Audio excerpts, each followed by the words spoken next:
성도 여러분 안녕하십니까? 굿뉴스 파노라마.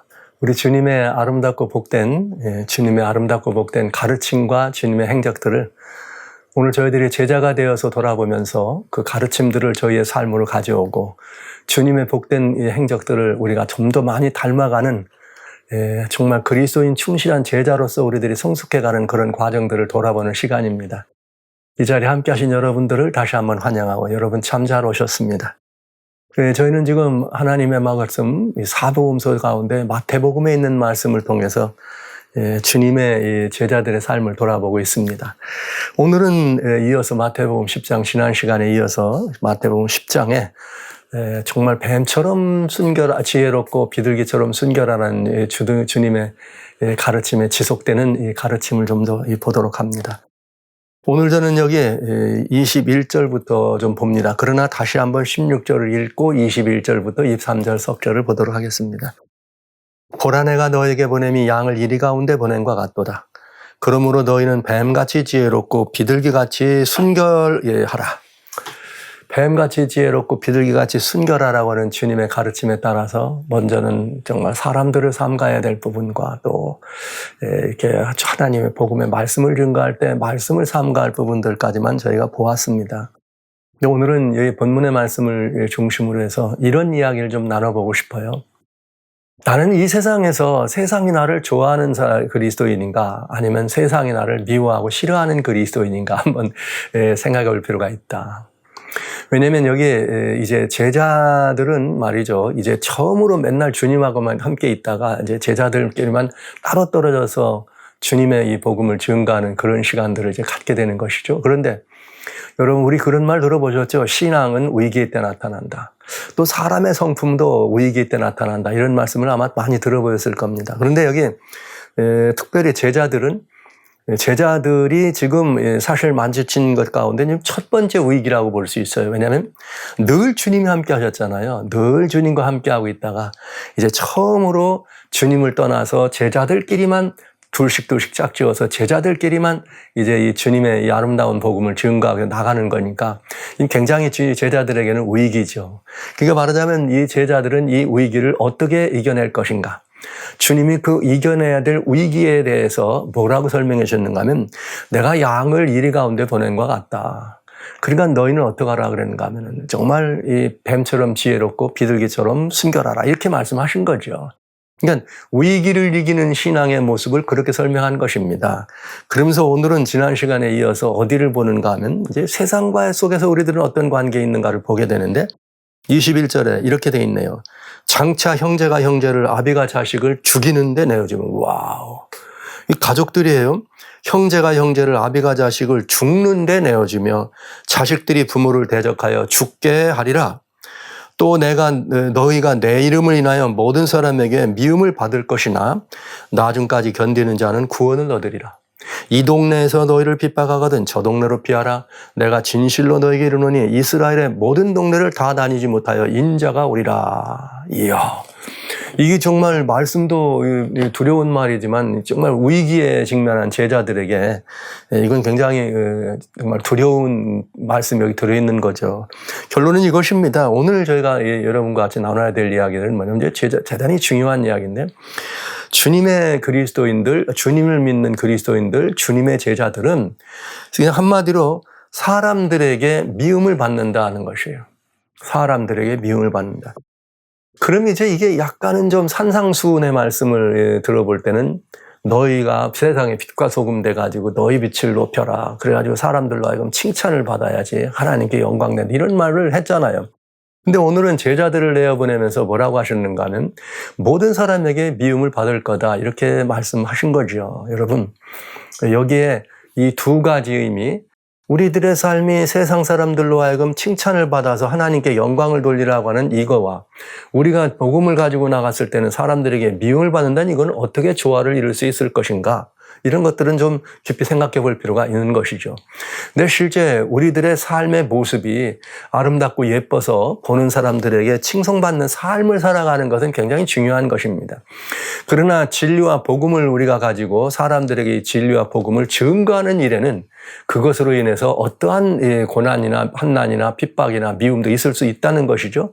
근데 오늘 저희는 제자들이 나갔을 때 여기 하는 세상 사람들로부터 칭찬받는다는 말은 하지 않고 모든 사람들에게 미움받는다, 이런 이 말씀이 들어 있습니다. 그렇다면 우리들은 여기에 이렇게 이 말씀을 보면서 어떻게 생각을 해봐야 되는가? 그리스도인으로 우리가 지금 이렇게 지금 살고 있습니다. 내가 지금 예수님 안에 머물러 살면서 그야말로 어디에 있어요?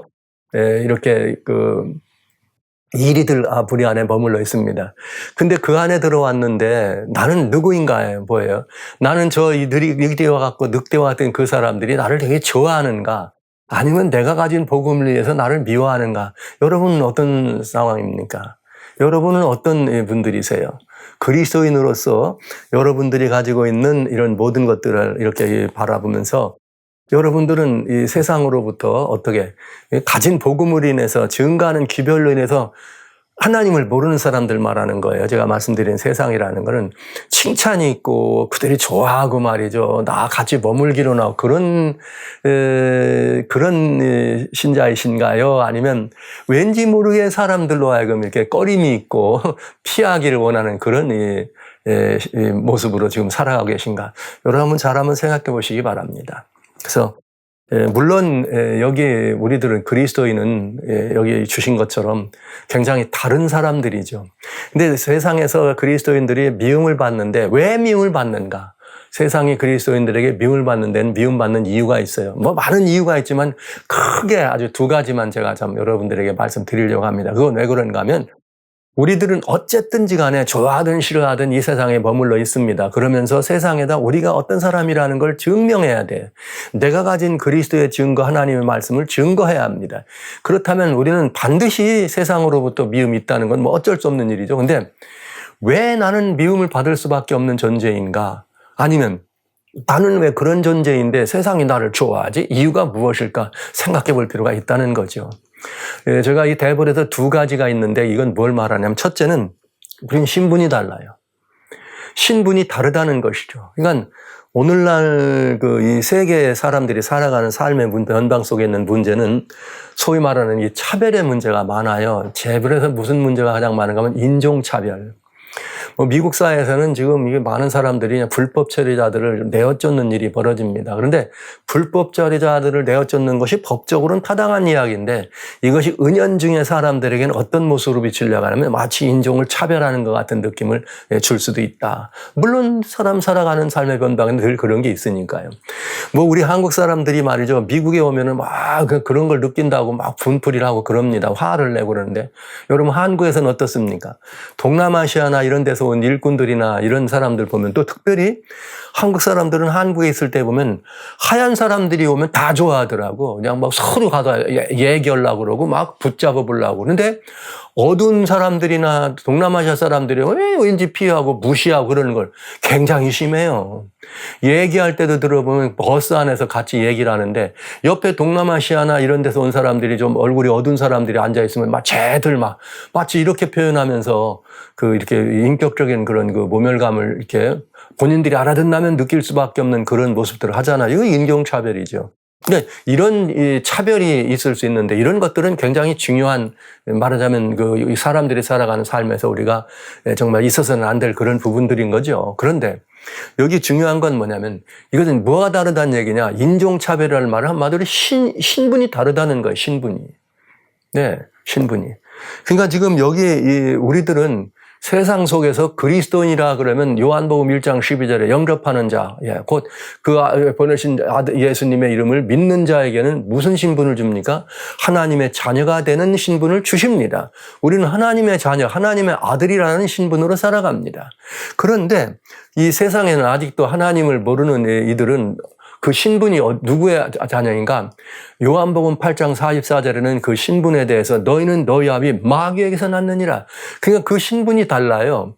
그러니까 믿는 사람들은 하나님의 아버지고 세상 속에 있는 그리스도를 모르는 사람들은 누가 아버지인가? 어둠의 주권자요. 이 세상 권세를 가졌다고 소위 말하는 마귀의 자녀라고 하는 것이 그러니까 전혀 다른 신분이에요. 그러니까 이런 영적인 부분이 아닌 사람들 살아가는 데서도 국적이 다르고 무슨 뭐 혈색이 다르고 무슨 이게 좀 언어가 다르다고 그걸로 말이죠. 종차별을 하고 그 차별 때문에 이렇게 하는데 아니 하물며 아버지가 하나님이고 말이죠. 나의 아버지가 마귀라고 하면 이게 얼마나 어마어마한 신분의 차이입니까? 당연히 그 안에는 뭐가 있어요? 뭔가 그런 그 다툼과 이런 여러 가지 그런 여지들이 있을 수밖에 없는 거죠. 신분만 다르냐? 또 하나 더 봐야 되게 그 삶이나 행동 이런 거 떠나서 근본적인 문제예요. 두 번째는 다른데 뭐가 다르냐? 신분이 다른 거와 연결돼서 영이 달라. 우리는 예수 그리스도와 한 몸이고 한 영이 된 사람입니다. 예수님의 지체이기 때문에 그리스도와 한 영이죠. 근데 여러분 그렇기 때문에 우리는 뭐냐? 갈라디아 4장 6절에 보면 너희는 하나님의 아들인 거로 하나님께서 우리들에게 아들의 영을 주어서 아버지라 하느니라. 누구 보고? 하나님 보고. 신분이 달라서 우리가 하나님을 아버지라 부르는데 그냥 우리의 생각으로 우리의 어떤 논리로 아버지를 부르는 거 아닙니다. 그리스도인들이 하나님을 아버지라 부를 때는 우리의 심령 속에 아드님의 영을 주셔서 우리는 하나님을 아버지라 부르는 거예요. 이게 굉장히 중요한 이치죠. 그런데 여기 이 세상은 말이죠. 무슨 영을 가지고 있느냐? 하나님의 아들이 아니니까 아들의 영이 아니겠죠. 근데 이거를 에베소서에서는 에베소 2장 1절과 2절에 되게 중요한 말을 하고 있습니다. 무슨 말이냐면 2장 1절과 2절에 너희 허물과 죄로 죽었던 너희를 살렸다. 그때에는 즉 예수님을 영접하기 이전에는 즉 하나님을 모르는 세상은 어떤 세상이냐? 너희가 그 가운데 행하여 이 세상 풍속을 좇고 공중 권세 잡은 자를 따라왔으니 곧 지금 불순종의 아들들 가운데서 역사하는 영이다. 불순종하는 불순종하는 이렇게 불순종의 아들들 가운데 역사하는 영이라면 무슨 영입니까? 어둠의 영이죠. 사단의 영이죠. 우리는 이걸 또 미혹의 영이라고도 하죠. 공중권사 사람들을 미혹해 하니까. 그러니까 우리는 영이 달라. 여러분, 영이 다르다는 것은 말하는 것이나 사고하는 것이나 인생의 목적이나 삶이나 전혀 다른 가치관이 있다는 거죠. 영이 다르니까. 우리는 하나님의 아들의 영을 부려서 하나님을 아버지라 부르면서 하나님의 뜻을 순종하고 쫓아가는 사람들인가. 그런가 하면은 어둠에 순종하고 말이죠. 공중 권세 잡은 자, 이 사단의 종이 돼가지고 그냥 맨날 이 사단의 이 가르침이나 그의 사상이나 그런 영에 순종하는 전혀 다를 수밖에 없는 거죠. 물하고 기름이 섞일 수는 없는 거죠. 여기 빛과 어둠이 함께할 수 없는 것처럼 주님은 우리들에게 여러 다양한 곳에서 그런 표현으로 우리들은 다르다는 것을 우리들에게 보여주십니다. 그런데 여러분 여기 이게 무슨 말이냐면 그리스도인은 세상과는 어쨌든 달라야 된다는 거예요. 세상과는 전혀 달라야 된다는 거예요. 한번 여러분 따져보세요. 세상에 다르면 오늘날 이 세상에서는 자기들과 다르고 생각이 다르고 말이 다르고 행동거지를 자기들과 같이 하냐면 소위 왕따 당한다 그래. 막 이너서클 안에 들어오지 못하고 왕따시키고 막 이짐에 막 이렇게 요즘 학교 폭력이 대부분 그런 거 아니에요? 자기들 막 일진이 생겨나고 말이죠. 다 영이 다르기 때문에 그런 것입니다. 영이 다르기 때문에. 그러니까 그리스도인이 이 세상에서 왕따 당하는 건 당연한 거 아니에요? 여러분과 저는 세상에서 왕따 인생이 살아야 돼. 왕따 인생. 왜요? 우리는 하나님의 영을 좇는 사람들이니까. 그렇지 않은 이 세상의 공중권세 잡은 세상 풍속을 따르는 영을 좇는 사람들은 어울릴 수가 없는 거죠. 그런데 여러분 어떻습니까? 만약에 여러분들이 그저 어디에 나가서 같이 여러 시간을 지내고 와보세요. 오는데 막 행복하고 미쳐 죽겠다 이런 생각이 드는지 아니면 시간 낭비했네. 뭔가 나하고는 맞지 않아. 그저 우선은 주고 같이는 있었지만 그 시간이 너무 아까워서 빨리 벗어나고 싶은 그런 마음이 있는지 여러분 한번 따져보세요. 만약에 여러분들이 하나님을 모르는 사람 속에 있더니 막 크게 신나고 크게 재밌어가지고 더 놀고 싶고 더 있고 싶으면 여러분들은 굉장히 위험한 상황이죠. 왜? 내가 누구의 영을 좇는 사람인가? 아드님의 영을 쫓아서 하나님을 따르는 사람인가? 세상의 어둠의 영, 사단의 영을 쫓아서 불순종의 사람인가를 굉장히 이렇게 면밀히 살펴볼 필요가 있다. 이렇게 말씀드릴 수밖에 없네요. 자, 그렇다면은 사단이 세상을 미워할 수밖에 없는 이유는 뭔가 이거예요. 그냥 뭐 다른 것보다 미워할 수밖에 없는 이유는 그 이유가 있습니다. 왜냐하면 이 사단은 원래 하늘에서부터 지극히 높은 자를 대적해서 하늘에서부터 이 땅에 내려와 가지고 뭘 원했느냐. 이 지구촌에 내려와 가지고 지구의 주권을 사단이 찬탈해 갔어요. 아담과 하와를 미혹함으로 말미암아서 이 아담과 하와를 미혹해서 아담과 하와가 사단의 소청을 따름으로 말미암아 미혹해서 지구의 마지 주권을 사단이 찬탈한 것이죠. 이런 이야기가 로마서 6장 16절에 있습니다. 뭐라고 되어 있느냐면 너희가 너희 자신을 들여서 누구에게 순종하든지 순종하는 자의 종이 되는 줄을 알지 못하느냐. 그래서 혹은 죄에 순종해서 죄의 종이 되고 말이요. 그렇게 되면 사단의 종이 돼서 사망의 종이 된다. 이 말을 하는 거예요. 의에 순종하면 의의 종이 되는 것이죠. 그런데 아담과 하와는 첫사람 아담과 우리들의 조상들은 사단에게 옛뱀 곧 마귀라고도 하는 사단에게 순종한 것입니다. 근데 사단은 누구였느냐. 여기 성경대로 말하면 요한계시록 12장 9절에 보면 뭐라고 말하는가? 옛뱀 곧 마귀라고도 하고 사단이라고도 하는 온천하를 꿰는 자라. 이 온천하를 꿰는 자가 말이죠. 누구예요? 사단이었어요. 그는 높은 자를 대적하던 사단. 그 땅에 내려와서 그 꿰는 자의 꿰임에 첫 조상이 넘어간 거죠. 그래서 그 사단에게 순종함으로 우리의 모든 주권, 지구촌의 주권, 이 땅에 있는 장자권을, 영생권을 다 잃어버린 거죠. 그런데 사단이 그렇게 해서 자기가 여기에 모든 것들을 주장하는 존재인 것처럼 살았는데 이게 이제 뭐가 문제냐. 하나님께서 제가 이제 여러분들에게 별미요한계시록 12장 때부터는 플랜 A와 플랜 B를 말씀드렸으니 꼭 자세히 살펴보셔야 합니다. 플랜 B를 우리에게 발표하시면서 뺏긴 이 모든 것들을 회복해 주시겠다는 약속을 하시고 그 약속이 바로 창세기 3장 15절의 약속이죠. 내가 말이야 너희 여자와 원수가 되고 여자의 우선이 너와의 원수가 된다. 여자의 우선은 내 머리를 상하고 너는 여자의 우선에 발꿈치를 상할 거다. 결국은 사단이 주권자인 것처럼 이 땅에 행하지만 결국은 네 머리를 상할 거야. 네 모든 주권은 끝장나. 이렇게 주님이 말씀하셨걸랑요. 그러니까 그 가르침을 가지고 언젠가 오셔서 메시아가 그렇게 할 거라는 사실을 알고 지키고 가르치는 모든 사람들은 사단은 무적위원하게 된 거죠. 그런데 약속대로 주님이 어떻게 하셨습니까? 이 땅에 오셨습니다. 오셔서 어떤 일을 벌어주신 거예요? 예수님 오셔가지고 특별히 골로새 2장 14절 15절에 주님이 어떻게 하셨습니까? 저 예수님이 오셔가지고 우리 죄의 문서죠. 죄의 빈문서, 즉 죄의 삭은 사망이라고 하는 죄의 빈문서, 의문에 쓴 증서를 말이죠. 이렇게 십자가에 못 박아버리고 제하시고 말이죠. 완전히 없애버렸다고 그랬어요. 그러면서 골로새 2장 14절에 그리고 15절에 정사와 건설을 벗어버리고 십자가에서 이 모든 것들이 이거 승리하셨느니라. 할렐루야. 그러니까 사단은 십자가에서 어떻게 합니까? 패배한 거죠. 그러니까 이 말은 무슨 말이냐? 사단이 이제는 인생들을 위협하고 인생들을 협박했던 사단의 뭐예요? 주장하는 것. 너희 조상이 내 말을 들어가지고 내가 다 이 모든 것들의 주권자가 됐어. 내가 사망의 모든 것을 잡고 흔들어.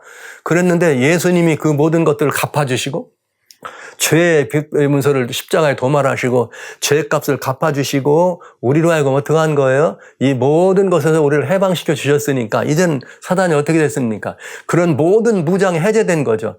더 이상 우리를 어떻게 할 수 없어요? 이게 사단이 주장할 수 없어요. 왜? 히브리서 2장 15절에 주님 뭐라고 말씀하십니까? 죽기가 무서워서 일생에 매여 종노릇한다. 그러니까 이 말은 무슨 말이야? 사단이 너 죄의 사신 사망이야. 넌 그렇게 살았으니까 죽어야 돼. 넌 죽어야 돼. 넌 죽어야 돼. 늘 사단의 이런 공격 속에서 우리가 불안했는데 여기서 주님이 우리를 해방시켜줬으니까 사단은 어떡합니까? 아주 예수님의 행적이 미울 뿐더러 예수님이 이루어진 그 공과가 얼마나 미웠겠어요. 그러니까 이 공과가 미우니까 하늘에서부터 어떻게 됩니까? 자기 자리를 때려서 땅까지 쫓겨난 사단이. 계시록 12장 9절에 어떻게 됩니까? 그 쫓기는 자가 예수님을 대적했다가 땅으로 쫓겨나. 다시는 하늘에 있을 것을 얻지 못해요. 그러니까 완전히 땅으로 찍혀 떨어진 거죠. 그래서 이 땅에 내려옵니다. 이 땅에 내려온 사단은 어떻게 해야 됩니까? 이제는 이 자기의 주권을 빼앗기지 않으려면 이렇게 하는 수밖에 없어. 와우. 예수님이 이 땅에서 오신 십자가에서 이루어지신 모든 공로나 공적이나 이런 것들을 다 무효시키는 거죠. 뭘로? 첫째는 미혹으로. 사단은 온천하를 꿰는 자라 그랬잖아요. 그럼 미혹이라는 건 뭘 말하느냐? 이 미혹은 아주 위험한 이야기인데 처음부터 미혹으로 사단이 인류를 이렇게 타락시킨 거죠. 그러니까 뭐냐면 여러분 아시는 것처럼 창세기 3장 4절에 하나님이 야 너 동산 중앙에 있는 나무의 열매가 다른 건 다 먹어도 선악을 알게 하는 나무 열매는 먹지 마 그랬더니 아이, 그러면서 사단이 뚝 따먹으면서 하나님께서 먹지 말라고 하면 아니야. 창세기 3장 4절에 결코 죽지 않아. 2장 17절에는 정령 죽으리라. 사단은 결코 죽지 않는다. 그 말을 듣고 이렇게 하와가 이렇게 봤더니 말이지. 정말 그 열매가 먹음직하고 보암직하고 지혜롭게 할 만큼 탐스럽게 던지라. 홀바당 따먹었잖아요. 사단의 말을 들었잖아요.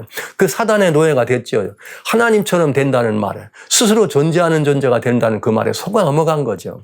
그 사단의 종이 된 거죠. 죄의 종이 된 것입니다. 사망의 종이 된 것입니다. 그때부터 사단은 모든 인류를 향해서 어떻게 한 거예요? 사망을 가지고 좌우해서 죽기가 무서워서 일생에 매어 종노릇하는 인생들을 사단이 마음대로 좌지우지했다 이 말인 것입니다. 여러분, 그런데 예수님이 이 땅에 오셨을 때도 사단이 어떻게 했습니까? 이 마태복음 4장에 보면 예수님을 막 미혹하는 일이 벌어지는데 시험하는데 뭐 높은 데서 뛰어내려라. 그 다음에는 또 막 돌들을 떡덩어리가 되게 하라. 이런 말을 하잖아요. 마지막에 뭐라고 말하는지 아세요? 너 나한테 경배해라. 그러면 내가 이 모든 걸 내게 주마. 여러분. 그러니까 지금 사단이 뭘 하고 있는 거예요? 이 모든 것들의 주권을, 소유권을 주장하고 있는 거죠. 아직은 예수님이 십자가에서 죄의 값을, 빈문서를, 의문에 쓴 증서에 쓴 죄의 빈문서를 어떡하지? 도말하지 않았으니까. 그래서 사단이 그걸로 미혹을 한 거죠. 예수님께는 안 통하는 미혹이었지만 말입니다. 그러나 이 미혹은 오늘도 우리들에게 여전히 통한다는 거죠. 처음에 하늘에서 쫓겨난 사단은 인생을 향해서 뭘 해야 되나? 미혹해야 돼. 그 미혹 중에 제일 중요한 미혹은 뭐냐면 우선 교리적 미혹이 돼야 돼요. 그 이유는 뭔가?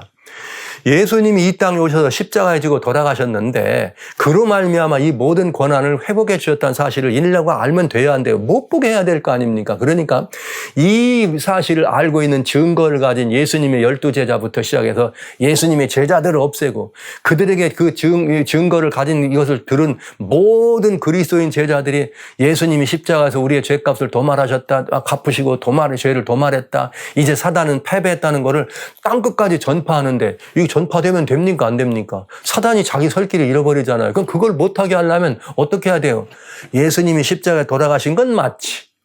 그렇지만 그분이 인류의 죄를 어떻게 다 구속하려면 그분은 하나님이라 해야 돼. 그런데 그분은 하나님이 아니야. 이게 소위 말하는 오늘날 교회 안에 가지고 들어와 있는 무슨 신지학파나 영지주의나 아니면 무슨 여러 이런 이런 기독교 안에도 그런 일 있잖아요. 여러분, 아리안주의가 생겨서 예수님은 피조물이라고 가르치는 이런 가르침들을 교회 안에 가지고 들어오는 거지. 미혹입니다. 그래서 예수님이 창조주이시고 하나님이 아니시라면 예수님이 하나님이 아니면 그분의 죽으심은 헛된 죽음이에요. 왜? 인류를 위한 이 구속주가 될 수 없는 거죠. 또 그렇게 하면서 또 이런 거 있죠. 그래 믿으려면 예수님이 하나님이야? 그래? 그런데 말이야. 예수를 믿어서 구원받는 거 아니야. 그러면서 어떡합니까? 우리의 애씀과 노력과 행위로 구원받는 이렇게 가지고 생겨난 게 뭐예요? 또 율법주의자들. 교회 안에 이게 들어오는 거예요. 전부가 다. 교회 안에 또 무엇도 있습니까? 여러분 이런 거 있죠. 야, 그거 지금 예수 안 믿으면 어때? 너희 아들 딸 말이야. 돈 많이 어떻게든 벌어가지고 네가 죄를 지면서라도 돈 많이 벌어가지고 아들 딸 잘 키워봐. 너 죽었을 때 너희 아들 딸이 너를 위해서 속전을 하면 이게 면죄부예요. 중세 때부터 팔았던. 너 속죄부 면죄부하고 너 죄값을 갚아주면은 너 지옥에 있다가도 연옥 간다. 근데 그거 갖고 부족하지. 더 많이 자녀들이 너를 위해서 또 속죄를 하면 어떻게 돼? 연옥에서 천국 가. 그럼 예수님 안 믿고도 어디 가는 거예요? 하늘에 가는 거죠. 그래서 오직 예수님을 믿어서 하늘 간다고 가르치는 이런 가르침들을 극단주의라고 얘기하면서 못 믿게 하는 이런 것들이 다 미혹입니다. 이게 미혹입니다. 여러분.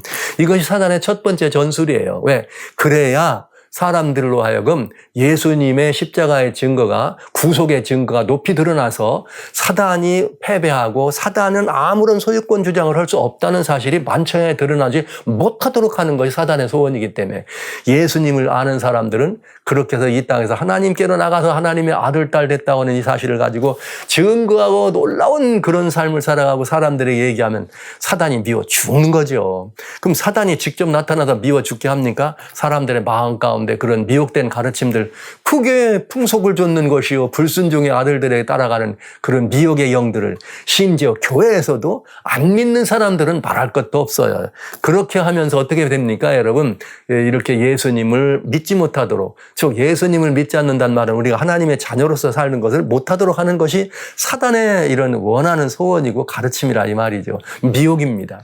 그런데 하나님을 믿는 사람들은 그 미혹에 넘어가요, 안 넘어가요? 안 넘어가잖아요. 우리는 안 넘어가니까 어떡합니까? 안 되겠구나. 그러면서 시작하는 게 뭡니까? 핍박이에요.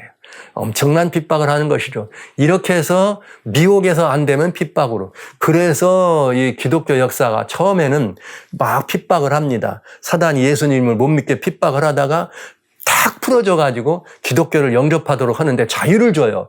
그래, 자유를 준다면은 뭘 하느냐? 교리적 미답이죠. 막 교리란 말은 옳은 말은 아니에요. 성서진리, 하나님의 구속의 이치 어떡합니까? 미혹의 영을 통해서 더럽혀 가짜 복음을 만들어, 거짓 복음을 만들어. 그 교회를 타락시키면 사단이 완전 승리하는 거잖아요. 그랬더니 교회가 뭐 하는 거예요? 그런 가르침들을 안 받아들이네. 그러니까 그냥 막 교회 이름으로 그리스도인들을 핍박한 게 중세입니다. 타락한 교권이 진정한 그리스도인들을 핍박한 것이 중세가 되는 거죠. 자, 이것이 이제 이 사단이 세상을 미혹하고 미혹에서 안 들면 핍박하는 이런 일에 이제 종합되는 거죠. 왜 이 시대를 살아가는 그리스도인은 우리들이 제자라가면서 이 사실을 알아야 되는가? 아주 중요해요. 사단이 끝내 역사에 마감할 때 사단이 끝내 어떻게 됩니까? 완전히 사라지고 이 땅이 이제 새하늘과 새 땅이 돼야 될 거 아니에요? 그때 예수님이 죄와는 상관없이 두 번째 나타나실 때 오잖아요. 그럼 사단은 완전히 끝장나. 왜? 예수님이 오시면 그때 십자가에서 승리하신 그분이 오시기 때문에 사단은 완전히 설 자리가 없고 그냥 끝나는 거예요. 그리고 예수님이 누구십니까? 하나님 아니십니까? 그 사단은 누구예요? 바로 예수님이 만든 피조물입니다. 눈만 한번 끔쩍하면 사단이 어디 그 앞에 서요, 서기는. 그 사단이 지금 예수님이 많이 봐줘가지고 이랬더니 그냥 그것도 모르고 그냥 이렇게 저렇게 활개를 치는 거고, 그것도 모르고 사람들은 사단의 종이 돼가지고 사단의 영에 이렇게 따라가는 것을 우리는 보게 되는 것이죠. 자, 이렇기 때문에 마지막 오시기 직전에 사단은 자기의 때가 얼마 안 남은 것을 더 이제 분명히 알기 때문에 이제는 어떡합니까? 마지막 최후의 미혹으로 사람들을 미혹합니다. 뭐예요? 짐승의 우상을 세우고 경배하게 하고 짐승의 표를 받게 하고 막 안 하면은 말이지 다 죽게 하고 사고 파는 일을 못하게 했다. 핍박과 미혹을 겸하게 해서 세상 만민들을 사단에게 경배하게 하는 거지. 보라, 예수님 믿어갖고 구원받는 거 아니야. 내게로 와. 왜? 그리고 짐승의 표를 받으면 사고 파는 일을 하니까 죽이지는 않잖아요. 이런 엉성한 이런 미혹으로 세상을 미혹하고 그 말을 듣지 않는 참된 그리스도인들은 어떡하자? 안 받으면 몇이든지 다 죽겠다. 죽이겠다. 그래서 요한계시록 13장 8절에 9절에 창세 이후로 어린 양의 생명책에 그 이름이 기록되지 않은 자들은 다 몇이든지 어떡하더라? 짐승에게 경배하더라. 이렇게 됐어요. 여러분. 사단이 용 아닙니까? 용은 짐승이에요. 사람이에요. 짐승이잖아요. 그러니까 짐승에 경배한다고 할 때 그건 다 용에 경배하는 것이고 사단에게 경배하는 것이 되는 것입니다. 이게 굉장히 중요한 이런 상황을 보게 되네요. 그러나 여러분, 성경은 뱀처럼 지혜롭고 비둘기처럼 순결해야 될 필요를 일러주시면서 우리는 모든 사람들에게 미움받는다. 역사의 마지막까지 미움받을 거다. 창세기 3장 15절에 그건 정말 신탁이에요. 우리의 운명에 대한 예언입니다. 그럴 수밖에 없다는 거죠. 우리는 이 신탁이에요. 너는 사단의 이런 이것으로부터 핍박이 있다. 견뎌라, 이런 말 하시는 거잖아요.